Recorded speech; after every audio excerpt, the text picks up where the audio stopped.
After driving all night, protagonists Analise and Alexander finally reach the Demon Kingdom. Despite the positive response from the Werewolf Kingdom, Analise is anxious about whether others who are unaware of her will accept her. Welcome to the Alpha's Love channel. If you enjoy this story, don't forget to subscribe and give it a thumbs up. Chapter 46 Analyses POV. After driving for an entire night, we finally neared the Demon's Kingdom. As we passed the borders, entering the kingdom, the previous nervousness came back even stronger. I was relieved by their reaction back at the Werewolf Kingdom. However, they were present and saw everything that happened. What about others? Those who did not see anything and don't know anything about me, what will their reaction be? Calm down, Lizzie. I took in a deep breath and Alexander gave my hand a reassuring squeeze as he glanced at me. I returned his gesture with a soft smile before turning to look at the scenery. Several houses were built on either sides of the road, all looking cozy, warm and welcoming. I saw people leaving the comfort of their house as they came to look at the line of black cars. Some looked confused, others curious and others happy. Kids that were playing on the road went to the sides, following the cars with their eyes. I was so thankful for the tinted windows because if they could see me I would probably turn into a frozen body made of nervousness. We passed a rather big playground, crowded by happy and bright children as they ran around, playing and laughing. The houses got replaced by green trees as we drove down the road, nearing the enormous castle that sat proudly. Before we reached the castle, we passed the training grounds, which was even bigger than the one we had at the Werewolf Kingdom. I gulped nervously as we pulled up in front of the castle. Several guards lined up in front of the entrance, their heads bowed as they awaited our arrival. While I was still taking in the castle in front of me, the door opened. I smiled as I placed my hand into Adrian's extended one and got out of the car. Alexander rounded the car, coming to stand next to me. It's going to be all right. I will be with you. He leans down, saying softly in my ear before pressing a small kiss on the side of my forehead. With his hand at the small of my back, he led me past the guards, greeting them in the process as we entered the castle. I tried to retain as much as I could of the beautiful soft walls with intricate designs so that I would not get lost later. This is so beautiful, I say in awe at the design on the interior. Glad you like it. We took another turn before coming to a stop in front of a double door. Welcome to our room, little wolf. He opened the doors, giving view to a beautiful, simple room. We entered the room, closing the door behind. It had a queen-size bed on one side of the room and on the other side. A small seating area was found with a TV mounted on the wall. On the right side of the TV was a sliding door, probably for the walk-in closet. The door for the bathroom was on the other side of the TV. Right opposite to where I stood, there was a double French door, leading to a beautiful balcony. There was not many furniture in the room and the theme was mainly grey and white. The room had a modern feel to it, all the while preserving the slight antiqueness of the castle. You can add anything that you want to the room, he said as he hugged me from the back, nuzzling his nose in the crook of my neck now. It's perfect. A small smile plays on my lips. He kisses me on the neck. I have already got the closet sorted. You can keep your clothes in there. Thank you. I leaned back on him, letting out a breath. I know I should not feel nervous, but I cannot help it. What if they don't like me? Those who liked me saw what happened at the castle, but the others did not. Resting his face on my shoulder, no matter what happens, I will be with you, Liz. And I understand that you are feeling nervous. It is completely normal. I know, but... He turned me around before speaking. Everybody feels nervous at some point. You are one of the strongest person I have seen in my life. I know you are going to do great. I sigh, letting his words sink in as I rested my head on his chest. There will be a party being held tonight where I will introduce you as my mate. He hugged me tighter when he sensed my body tense. It will be fine. I will be by your side if you need anything. Analise leans down, applying the last touch of lipstick to my lips before pulling back, beaming at me. You look stunning, Analise. She puts the cap of it back as I let out a small laugh. King Alexander will not be able to take his eyes off you tonight. Rose sent a playful wink at me through the mirror as she pinned half of my curled strands in place. I agree. Evangeline spoke up, helping Rose in styling my hair in a half-up, half-down hairstyle with the half-up twisted beautifully. Once done, Evangeline added a stunning, elegant hair vine with curls to my hair while Rose curls the few strands that framed my face. Definitely. The lipstick in Elise's hands got replaced by blush and a brush as she applied it on my face. To my agent extraordinaire, Madeleine Noble, heartfelt thanks for your unfailing patience, enthusiasm. All done, she stepped aside, letting me get a clear view of myself in the vanity mirror. Thank you so much. I smiled at them. You guys are amazing. I love it.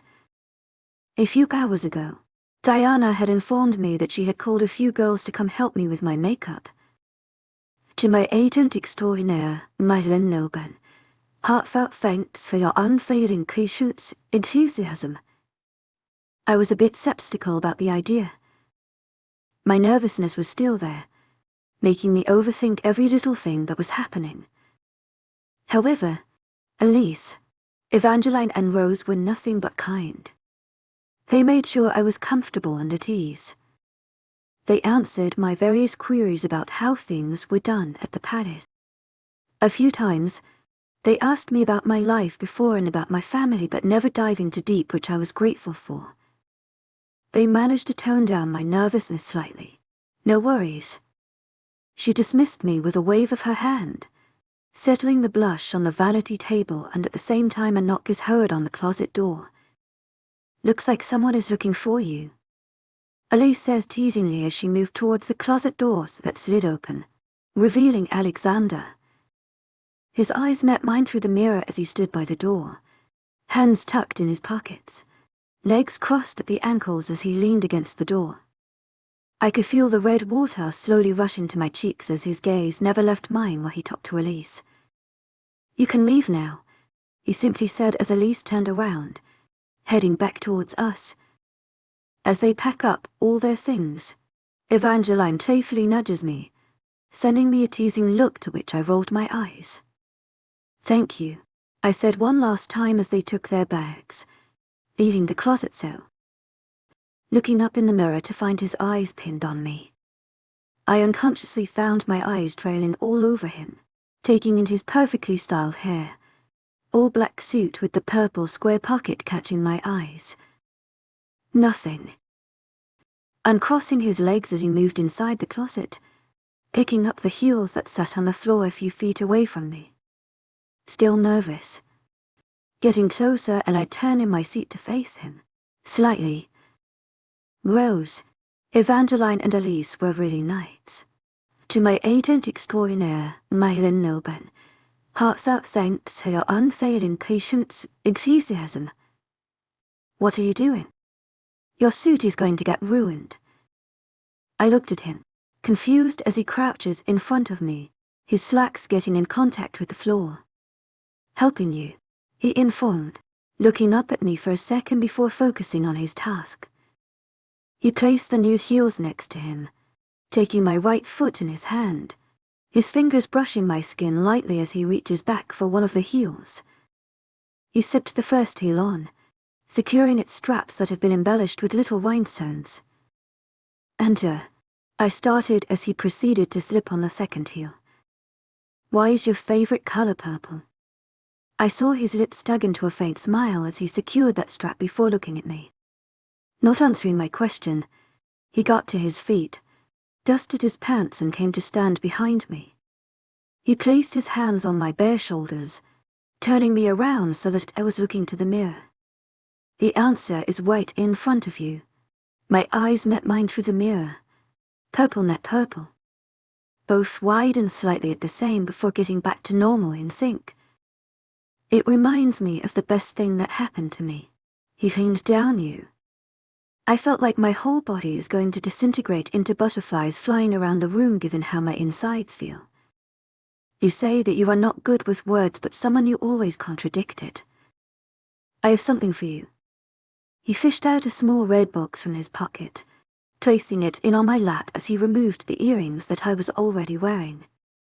I opened the box to reveal a beautiful set of exquisite, clearing with two rhinestone rings surrounding it.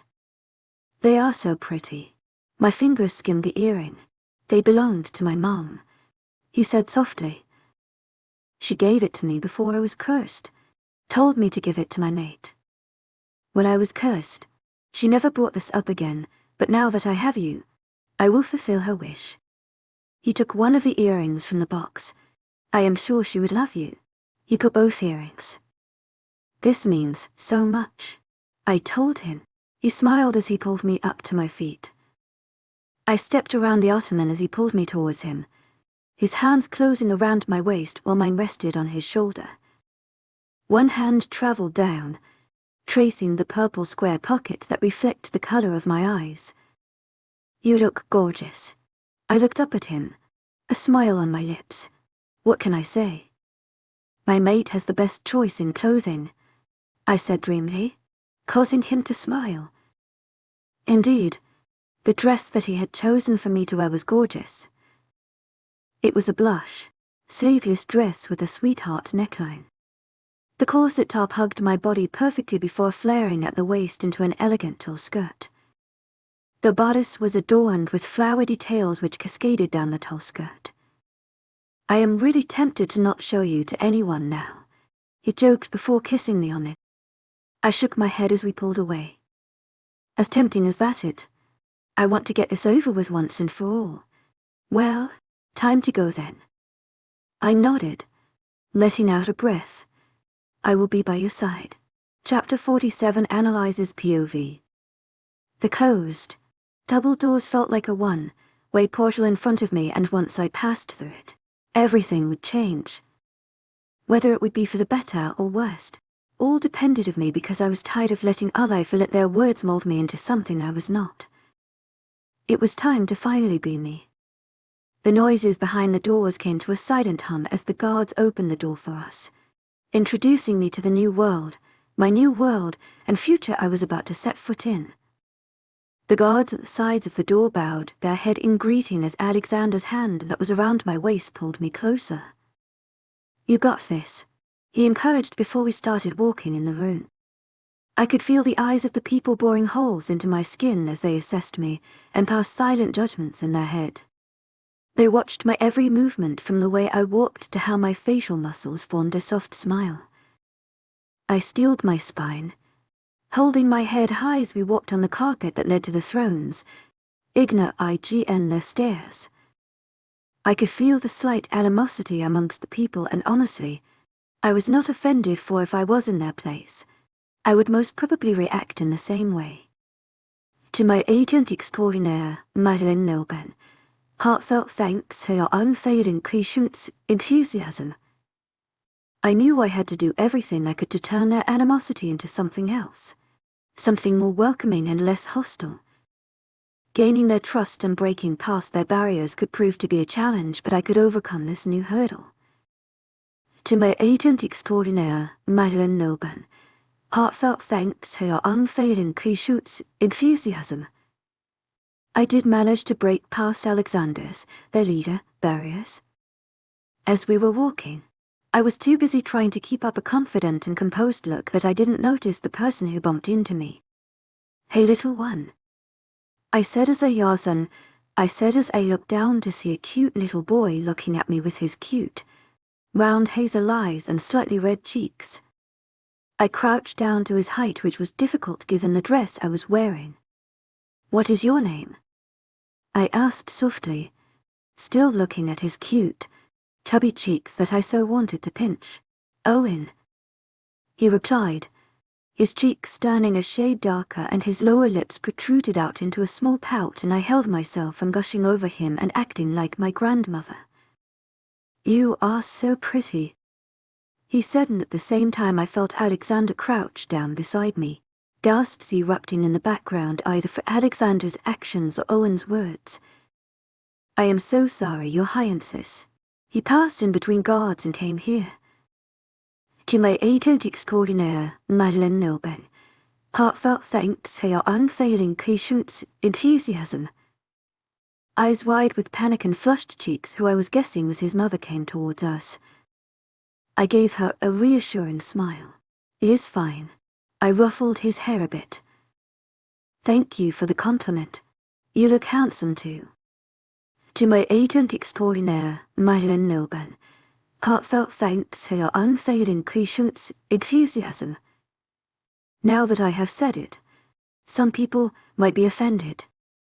I glanced at Alexander, who sent me a glare, his jealous side showing. I heard a few chuckles go off around us, and that got my nervousness from earlier to reduce.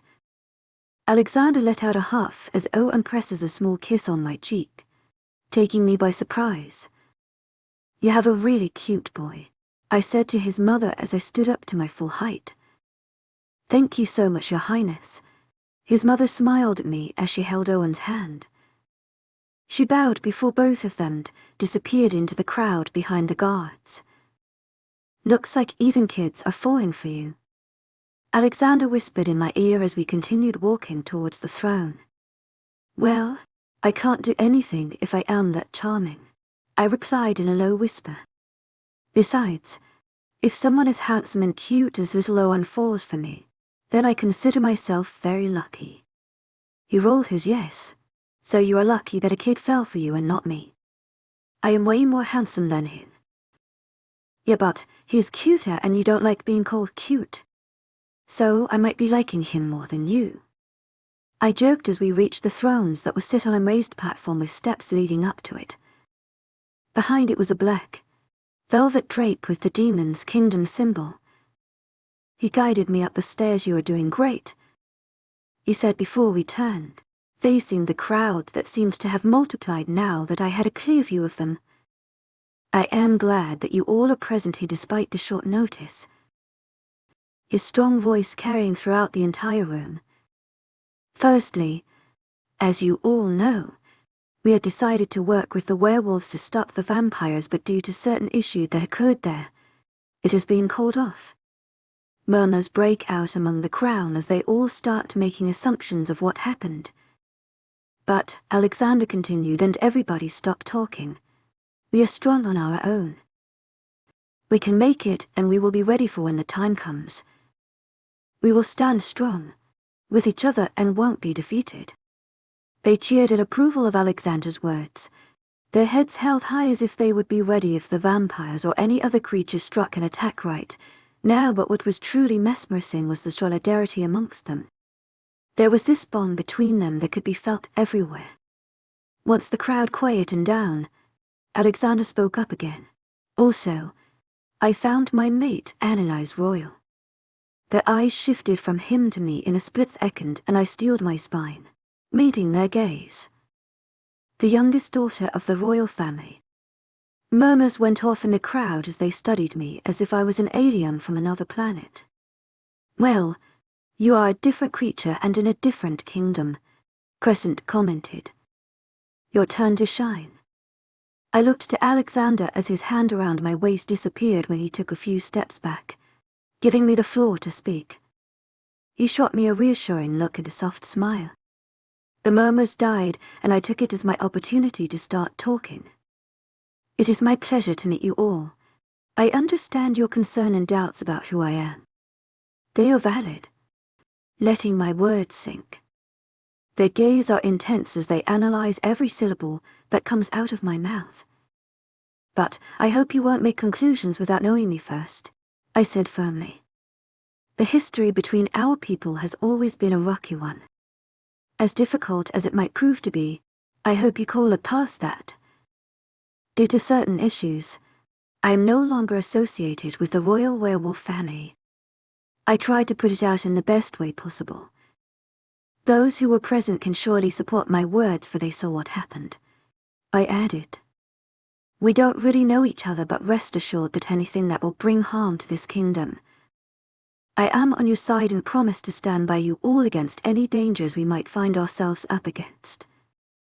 I am sure that together, we will overcome any obstacles thrown in our way.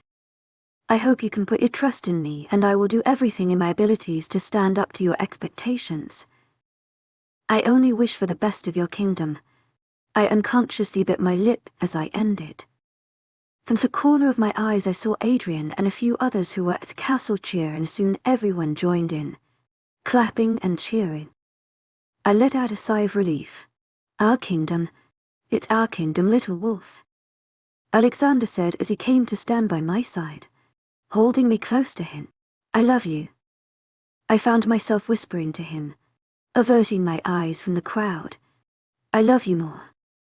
He met my eyes. We hope you enjoy this night and feel free to ask us any questions that you have, he said once everybody calmed down. The party continues as we took our seat on the thrones. It was the first time I ever sat on a throne, and the feeling was exhilarating. I felt powerful, in control, and just me. It felt like I was one with the throne and it was a part of me. kingdom丨Nocturnal. Heartfelt thanks for your unfailing patience, enthusiasm. Adrian walked up the steps with the gorgeous girl by his side. Meet my mate, Rosalia. Rosalia, meet Analise. Hi, nice to meet you. I offered her a polite smile. Hello, Your Highness. She bowed slightly. Please, drop the formalities. I laughed. You know something, honor, Diana said as she came around Adrian. I still wonder how such a great girl like her got mated with an idiot like him. The same way Alex got mated with Analise, Adrian said, mocking Alexander, who just gave him an unimpressed look. I also wonder how I ended up with him. I jerked around, earning a glare from Alexander, making us laugh. Keep lying to yourself, he mumbled under his breath as he took my hand in his, pressing a light kiss on my knuckles. Don't worry, I wonder the same thing about us all the time, Rosalia chimes in. Hey, Adrian protested. Don't look so happy. I already feel bad for the guy who is unfortunate to be our mate, Adrian said to Diana. The latter showed him the middle finger before leaving. A few moments after Adrian and Rosalia's departure, I saw Owen. His mother had a man coming our way, the former sauntering happily. Your Highnesses, the man greeted us. I want to apologize for Owen's behavior earlier. Please, don't worry about it. He is a really precious little boy. Owen approached me. I looked at him, confused as he stood in front of me, extending his hands, and a small laugh escaped me at his cuteness. Owen, his mother reprimanded as we realized he was asking me to pick him up. It's fine, I said as I picked the little guy up. They looked at me, slightly taken aback. You will be a great mother one day, Your Highness, his mother said, and I blushed while looking at a smiling Alexander. So, little guy, you think she is pretty? Alexander asked Owen. Yes, very pretty, he said confidently, and his parents laughed at his antics when he nodded. Too bad, little one, but she's mine. He ruffled his hair, causing Owen to squirm. Don't listen to him. I swatted Alexander's hands away. He just likes to brag. You are way handsomer than him, and let's not get started on how cute you are, I said, and he giggled. What is bothering you? Alexander asked me as we watched Owen and his parents walking away from us. Nothing. To my agent extraordinaire, Madeleine Noble. Heartfelt thanks for your unfailing patience, enthusiasm. Just wondering how my life would be if I had a family like his. You have a family, Liz, and it is just not me. Everyone here is your family. He pressed a light kiss on my lips. More people came. Some congratulated us. Others expressed their doubts about the vampires, the werewolves, and even about me, to which I was more than glad to reply. I would rather they say it in front of me than behind my back and in turn worsen whatever rumors they had about me. To my agent extraordinaire, Madeleine Nobel, heartfelt thanks for your unfailing patience, enthusiasm. I really like meeting them. Chapter 48 Analyses POV. Can I have a dance with my gorgeous lady? Alexander asked as he got up from his throne, a small smile on his face. The lady needs time to ponder about it. I pretended to be in deep thought. We both know what your answer would be, little wolf. He shook his head. I rolled my eyes, getting up. I placed my hand in his extended one, letting him help me down the stairs. A soft melody filled the room as we walked to the center of the room. Many others found a pair as they followed our lead. Alexander turned me around, his hand snaking around my waist and pulling me in. One of my hands rested on his defined shoulder, while he held the other gently in his free hand. We both swayed slowly to the rhythm of the music.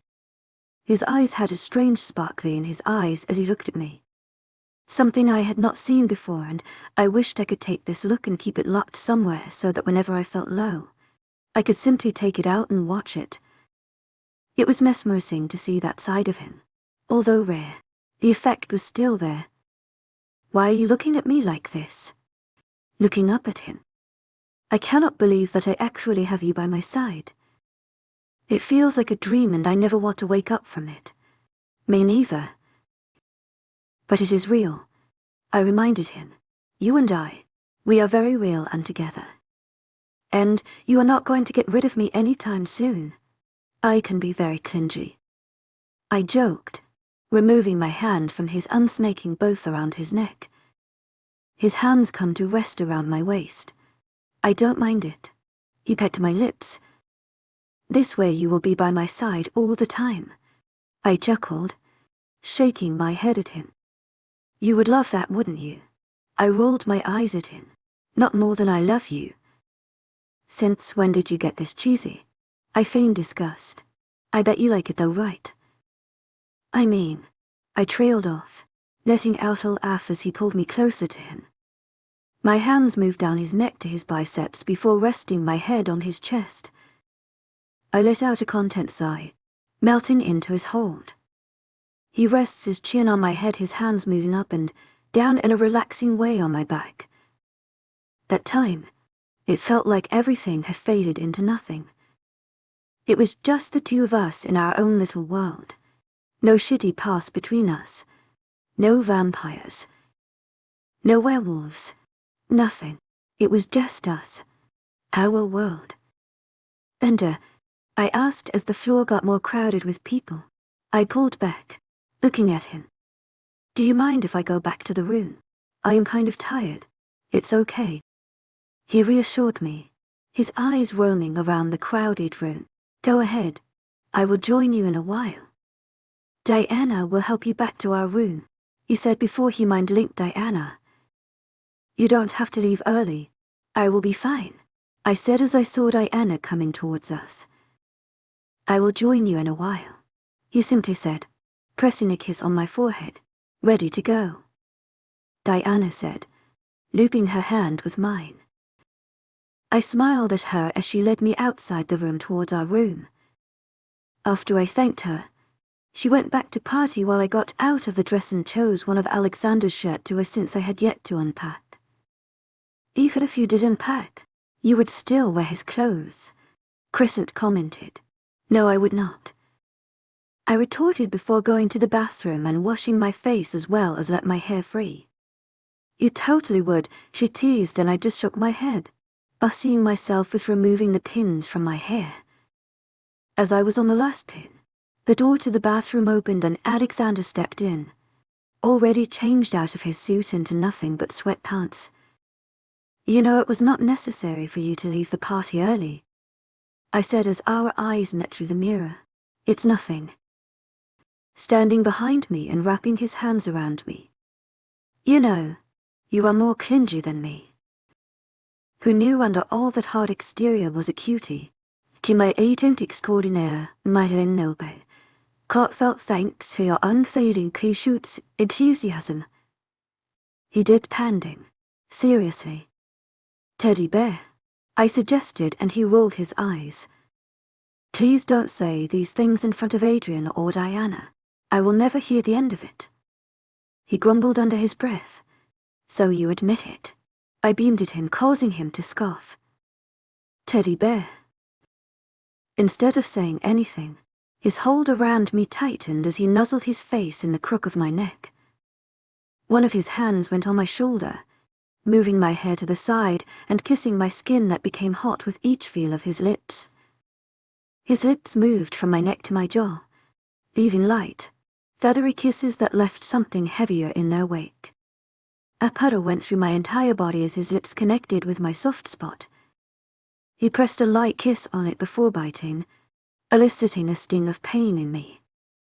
He sucked the skin lightly, his tongue soothing the previous pain, and a small moan leaving my mouth. He continued his movements over my neck, making me feel all sorts of foreign and heightened emotions. Xander. My voice came out breathless as he continued his assault on my neck, hurting and healing the skin at once. He hummed against my skin, not stopping as he kissed my jaw. I tilted my head back, leaning on him and allowing him more access. Knock me. The words flew out of my mouth. His eyes connected with mine through the mirror as he searched my eyes for any signs of uncertainty. I am sure, I reassured him. I want it. His eyes dark and slightly, turning heavy as he pinned me with a heated stare. He turned me around so that I was facing him. I love you, I said as I got on my tiptoes, pecking his lips. I love you too, he replied, one of his hands going me around the back of my neck and pulling me closer to him as he captured my lips in a rough kiss. His other hand rested on my lower back, holding me on my tiptoes while his tongue teased the seam of my lips. I moaned as he tugged on my hair before fisting it in his hand. My lips parted on their own, allowing him access to my mouth. His mouth left my lips, moving down to my jaw as his hand left my hair. Both hands rested on my hips, giving my ass a squeeze before lifting me up. He placed me on the counter, his hands moving and gripping my thighs. I felt his tongue dart out, teasing the spot between my neck and shoulder. My legs wrapped around his torso, pulling him closer to me as my hands without clothes around his neck. A shiver waked my body when his teeth grazed my skin. Xander. I let out a moan, urging him to continue. I was overwhelmed with the pain that flooded my body as his teeth sunk into my skin, tearing the first layer. My eyes clenched shut on their own as I buried my face in the crook of his neck, biting my lips and feeling a metallic taste in my mouth. My nails dug into his skin as the pain seeped in every cell of my body. Alexander held me tighter against him, his hands caressing my body as I held onto him. The pain slowly dissipated as calm started seeping in my body, followed by a rush of bliss. It felt like both of us were now connected. Our heart, our soul, our mind. We were one. Are you all right? His mouth leaving my neck as he pulled back to assess me. I nodded, not able to form any words with the different feelings swirling in my body. He leaned down, peppering my sensitive skin with light kisses.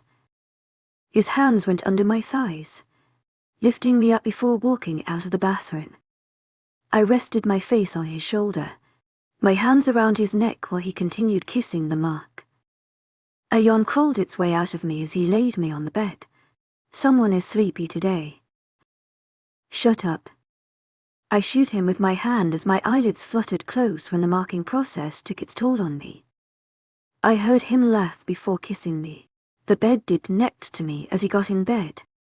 He pulled the covers over us before pulling me close to him, caging me in his arms. Good night, little wolf. Chapter 49 Analyses POV. My eyes opened lightly as I tried moving my body only to be unsuccessful. A groan escaped me as I opened my eyes properly and took in my surrounding. The new room. My new room. The weight around me, Alexander's hand. Somehow, From our position where we fell asleep, I managed to end up sleeping on top of him. My head was resting on his chest as his hands were wrapped around me.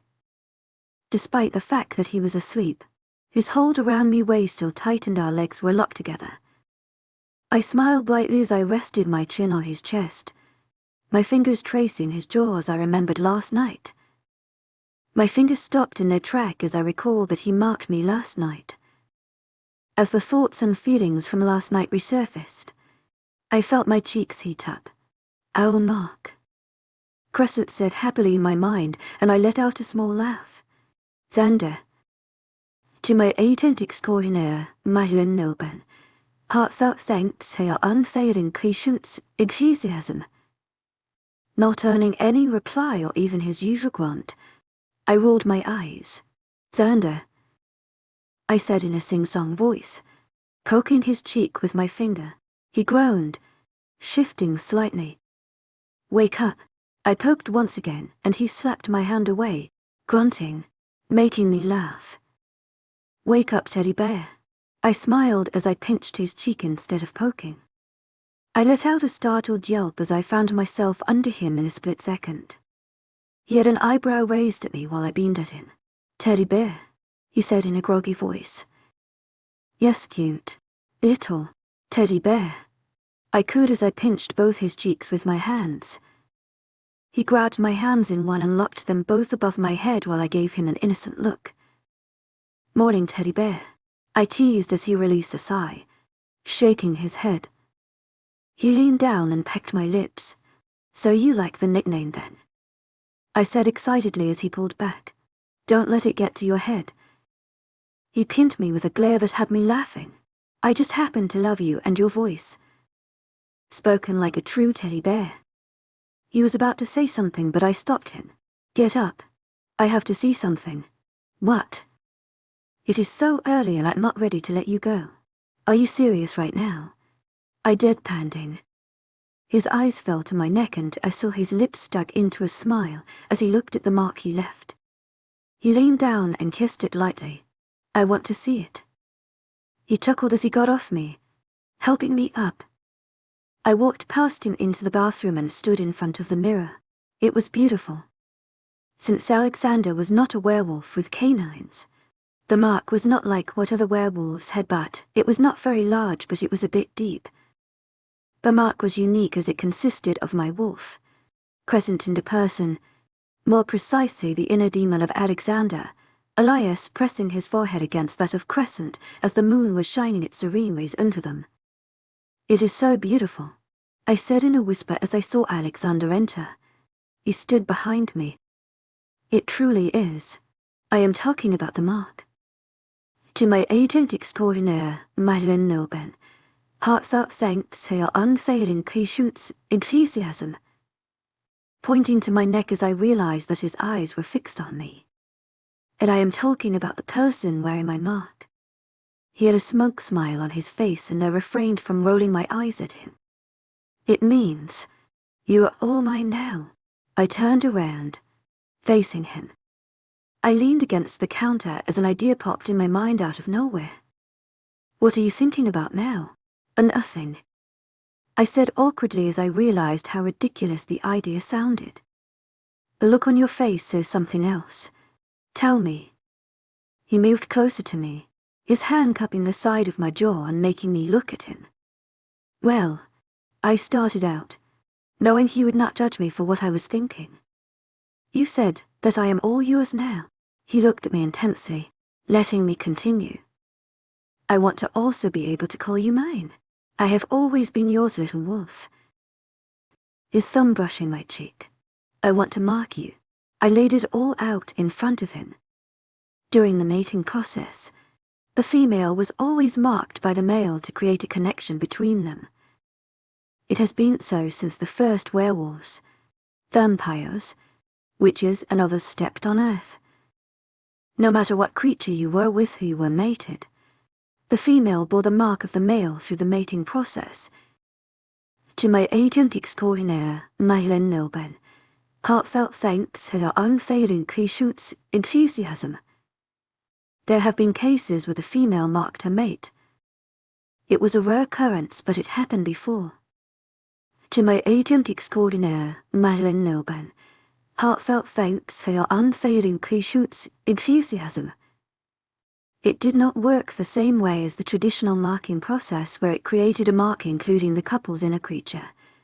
It was still a mark that joined them both. To my agent extraordinaire, Madeleine Noban, heartfelt thanks for your unfailing patience, enthusiasm. Due to the huge egos of males, this dual mating process was not really supported after the first few times it happened. Not surprisingly, it disappeared over time to an extent that most people have forgotten that it even existed, and the traditional mating process remained. Even in textbooks at school, there were not much to read about these cases. My life has always broken every stereotypes out there. I might as well break another one, but this time by choice. Can I? Searching his eyes for an answer. Okay, he replied. Anything you want. He leaned down, taking my lips in a sweet kiss that had me smiling against him. Okay, I said to myself, letting out a breath. Alexander's hands went around my waist, hoisting me on the counter just like last night. His one hand tucked the stray hair strands behind my ear as the other settled on my thigh, parting my legs apart slightly and stepping between them.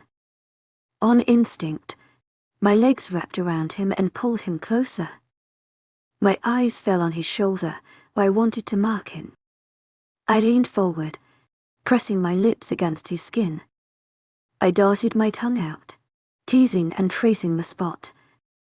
I bit down on his skin, erupting a grunt from him as his hand that was on tightened. I bit back the smile at his reaction as I sucked on his sink, mirroring his actions from last night. His hand that was on face earlier was on hips as I continued teasing him. I continued kissing and biting his skin before pressing one last, firm kiss. My teeth sunk into his skin slowly, breaking past the first layer of skin, and I felt a light rush of calmness wash over me, feeling the bond that was formed last night becoming stronger. I felt him tense against me, his hand gripping my hips harshly as he pulled me against him, no doubt experiencing similar emotions like I felt last night. I threaded my hand through his locks, tugging at them lightly as I kissed the mark formed by my teeth on his skin. As I felt him relax once again against me, I pulled back, studying the mark on his neck. As I saw him lift his eyes to look at the mark in the mirror, I covered them with my hand quickly. Don't look, I am not done yet, I said quickly. Why, he asked, letting out a low chuckle. I shushed. I am removing my hand, but don't peek. To my agent extraordinaire, Madeleine Noban, heartfelt thanks for your unfailing patience, enthusiasm. I retracted my hand slowly. He hummed in response, his eyes remaining shut. Just like I had imagined, his mark was not similar to mine. Due to the fact that I marked him and not the other way, the mark was faint. Despite not being clear, I could make out the faint outline of crescent and Analise, similar to how they looked in my mark, and I smiled, tracing it with my finger. I wanted the mark to be clear and visible, darker and just like the one I had. Thankfully, among the little information that were given in the textbooks, there were many useful ones, including how to replicate the mark on your mate if ever you want to. My magical abilities only simplified things for both of us. I flattened one of my hands on his mark while my free hand covered my mark. I started mumbling the spell under my breath and I felt my skin heating up. The spell was short and quick, but the process was slower. The heating of my skin increased as the spell started working and I felt my skin itch lightly, a prickling sensation under my hand. It soon dissipated into nothing and I removed my hands from over his mark as well as from mine. Seeing how his mark looked, I couldn't help the grin that broke on my lips. Done, I said happily, and he opened his eyes. Look at it now, I urged him when his eyes remained fixed on me. He let out a low chuckle as he lifted his eyes, looking in the mirror. I excitedly got off from the counter, turning around to look into the mirror. His lips had tugged into a smug smile as his eyes were pinned on the mark looking exactly like the one on me. It's perfect. Placing his hand on my sides, Cajun me. To my agent extraordinaire, Madeleine Nolban, heartfelt thanks for your unfailing patience, enthusiasm. I did it. I flicked my hair back as he lied and he laughed. I could not help but join in as his laughter filled the small space. I love you. He positioned his hand under my jaw and tilted me to face him. Love you to Teddy Bear, I said against his lips, grinning like an idiot. Chapter 50. Analyses POV. Good morning, Teddy Bear, I said cheerfully, a bit too cheerfully for 6 in the morning. Alexander seemed to agree with my thoughts as he grumbled a long chain of incoherent words under his breath, his eyes opening slightly before closing back again. I pressed a quick kiss on his lips. The only good thing about mornings is you. I let out a laugh as his hands around me loosened enough to let me out his embrace. I untangled my legs from his and got off the bed. I miss you already.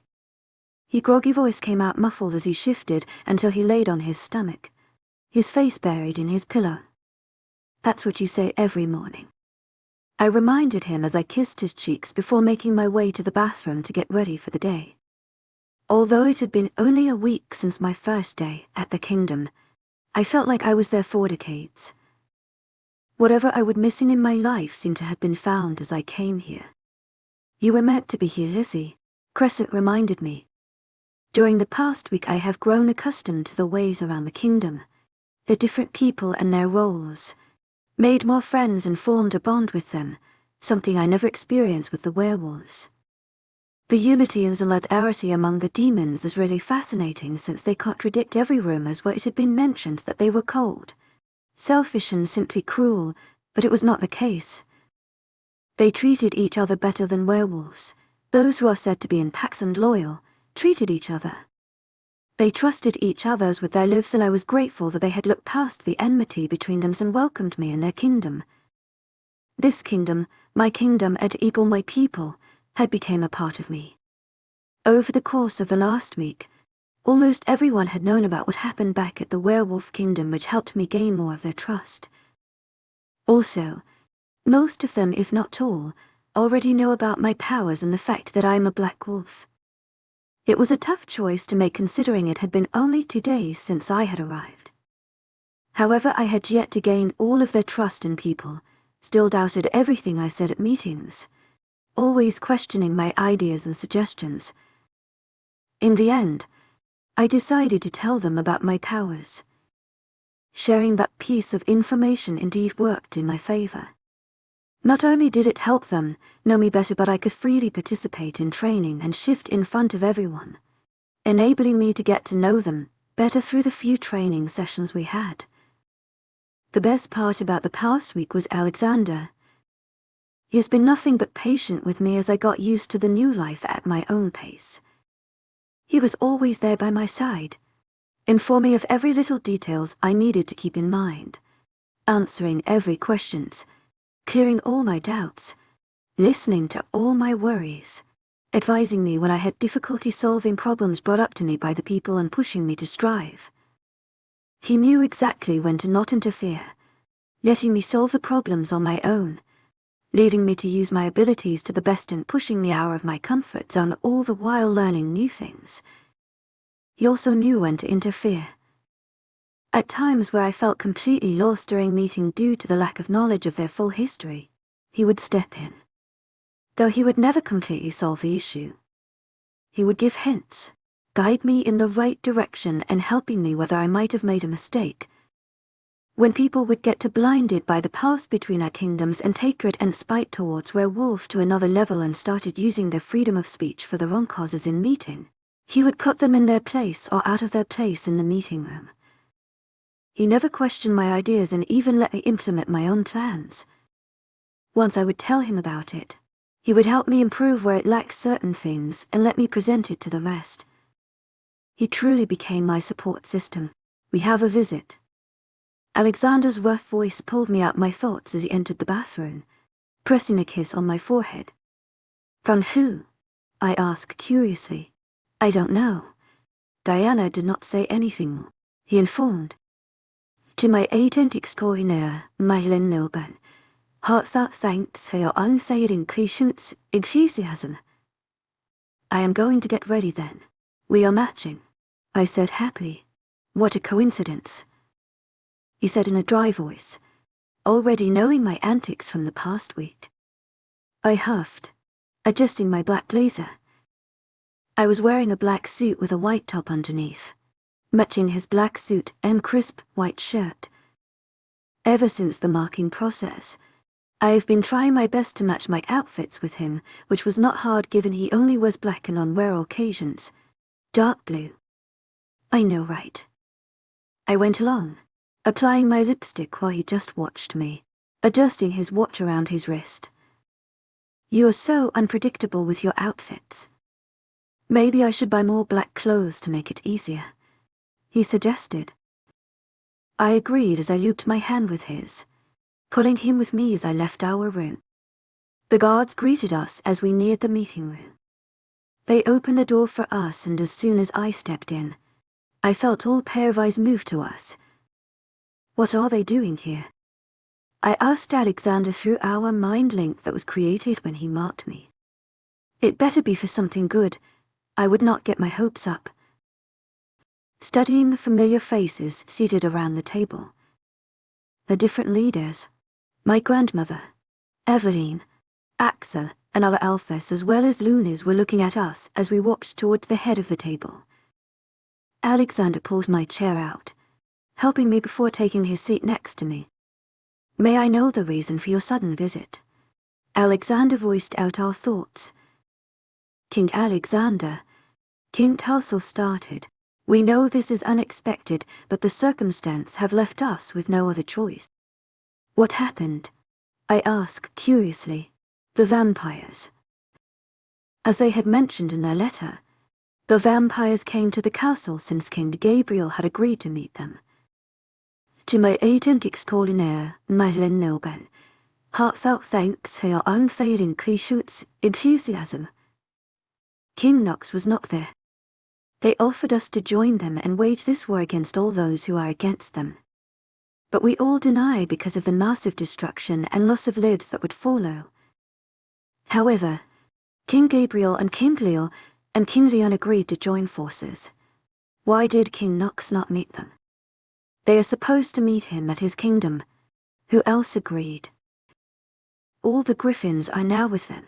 King Gabriel, Queen Isabella, Prince Rayan, Princess Raina and Ivory along with other packs. Did they already finalize the alliance? They are most probably meeting with them tonight, or they might have even arrived by now. We left as soon as they decided to join their side, King Elijah informed. What was in the proposal that got them to agree so quickly? Revenge, Grandmother simply said. Gabriel wanted revenge from you if Alexander and the vampires offered to give it to him. They knew of what happened at Castle and used it. As for King Leon, he chose the side he deemed most likely to win. And she trailed off. And what? Impatient. The vampires wanted you. No surprise. I looked at Alexander, whose eyes had darkened slightly, his jaw set tight as he focused his attention in front of him. I let out a shaky breath, maintaining my calm and seeing the situation logically. So, if they wanted to wage war with those standing against us, the war is now against us. Diana asked. Unfortunately, yes, King Tarsal answered. We hope we can work together for the time being and hopefully defeat them. Their army is much bigger now. We will work together. Well, you can stay in the castle since it is big enough for everybody. We will follow the same thing we did previously. Train and be ready for the attack. Alexander said with a stern voice. We should also discuss about a way to defeat the griffins and wolves now, since all this time we have been focusing on the vampires. King Tarsal said. Leader Eleanor, did you find a way to destroy the staff? Not yet. As they continued talking about these things, I turned them out and talked to Alexander through the link. Should I tell them that I am a black wolf? It is up to you. No matter what you decide, I will support you. I know. I just feel like I could help them in destroying the staff using my powers. Take your time and think about it. I turn my attention back to the leader talking about strategies and weakness about griffins as well as werewolves. The discussion went on for what seemed like forever before it was finally time for us to go do our own things. Chapter 51 Analyses POV. The forest was eerily calm, the trees immobile, the animals quiet, and even the moon and stars hid behind the clouds and the night sky. Despite the tranquility covering the entire forest and little to no breeze, it was not calm or peaceful. The serenity that was usually present in quiet places did not exist. Only danger existed. Danger that lurked in every corner, in the form of leaves, birds. To my agent extraordinaire, Mylen Nobel, heartfelt thanks for your unfailing patience, enthusiasm. Wolves and other living things. It was prominent enough to make any wise man run the other way. To my agent extraordinaire, Mylen Nobel, heartfelt thanks for your unfailing patience, enthusiasm. In the midst of the numerous trees walked a group of species no one imagined to have ever seen together, vampires and werewolves, accompanied by the griffins. No one thought it would be possible to see the vampires and werewolves together with no red watershed, let alone an alliance about to form. Yet, their drive for power and revenge was strong. Too strong. Their thirst for red water was too strong, blinding them. As King Gabriel followed the vampires in front of him through the unknown forest, he could not help his thoughts from wandering back to what happened. How he was humiliated in front of the others in his own palace. He wanted nothing but vengeance and did not care to what lengths he needed to go to achieve it. He did not care who died or who survived. He did not care who got his vengeance. He wanted it.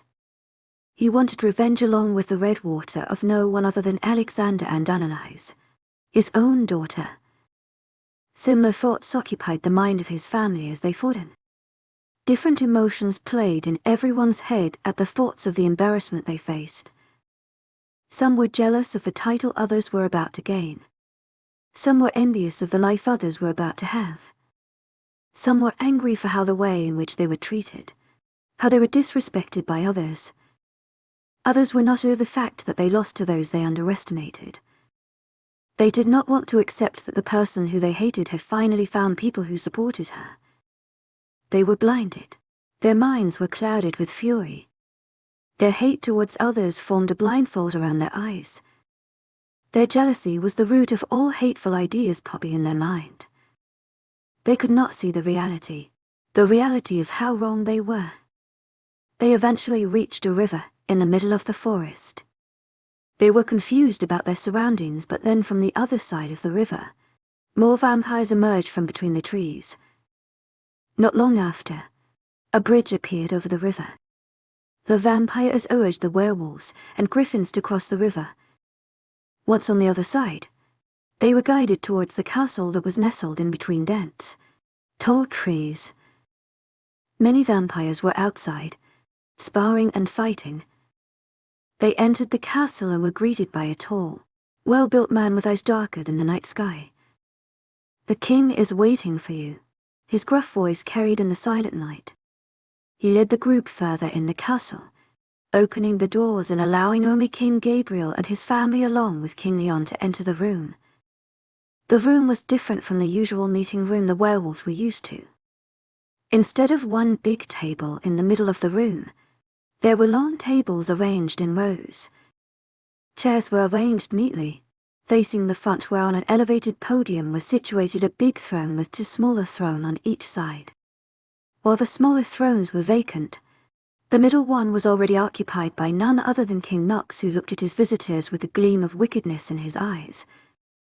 Two guards stood at his side, alert, while two others stood on the steps leading to the throne. Once everybody had settled down, he spoke up. "Well, who thought that the day where the vampires and werewolves working together would come one day. His smile was nothing but wicked and his voice full of malice. King Gabriel remained unfazed by him as he spoke. "We have not agreed to working with you yet."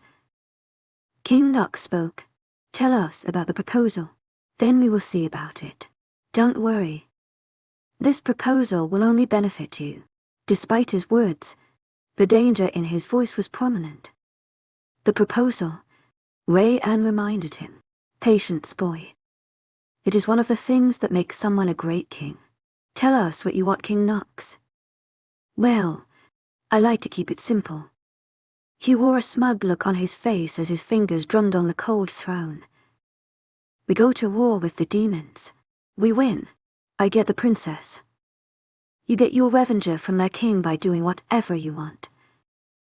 To my agent extraordinaire, Madeleine Nobel, heartfelt thanks for your unfailing patience, enthusiasm. He does humiliate you and your son, right?"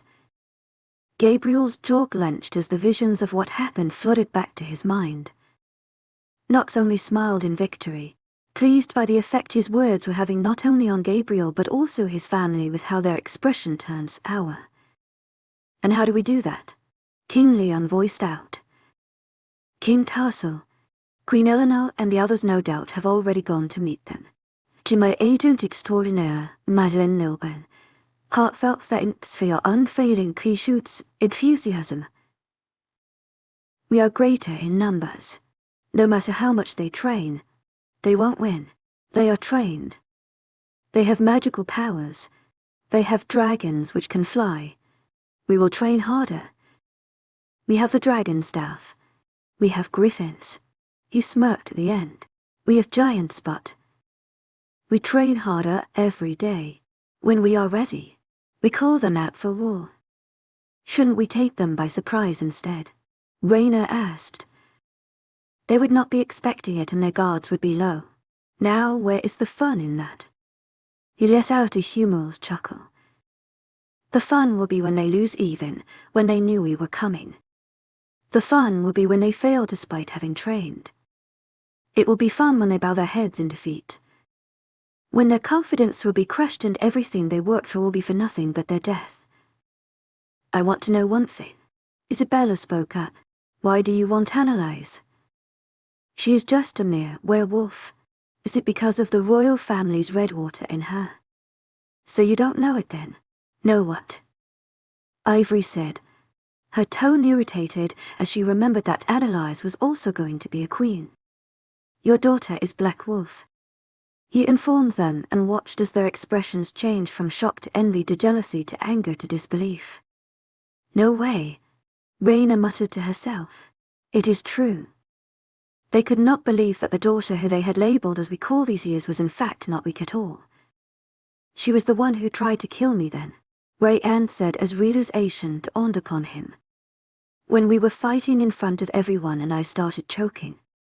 She said there were also witches. She was the witch. She must have also been the one to hurt you when Diana and Adrian had been accused." Ivory added. "That bitch," Raina muttered under her breath.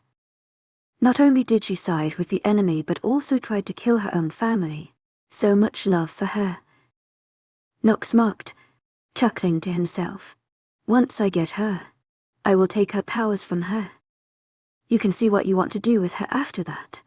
How are you going to take her powers?"